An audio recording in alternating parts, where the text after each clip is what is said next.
was a day much like today. This is the 24th of July, so this would be famous in history as the day when Henry David Thoreau got out of jail.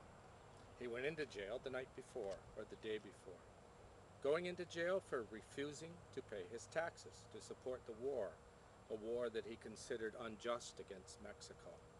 And in this little act, and more so in the essay he wrote that came out of this act, this man changed history.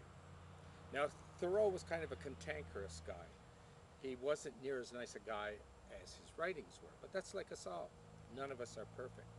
His friend Emerson, Ralph Waldo Emerson, wanted to do everything perfect, and he was embarrassed by Thoreau's actions. He said to Henry David Thoreau, "What are you doing in jail?" And Thoreau's response to him, "What are you not doing here in jail with me?" And so he wrote his great work, Civil Disobedience. You can find it on the web. I'll give you the links. This book became not so powerful in his own time, but in a later time. I guess he was a man ahead of his times. His book would be read by Tolstoy about 30 or 40 years later and lead to some of the reforms for the serfs in Russia who would use civil disobedience. And Tolstoy wrote about this in his works. 20 or 30 years later, a young lawyer from India living in South Africa developed the same pattern, having read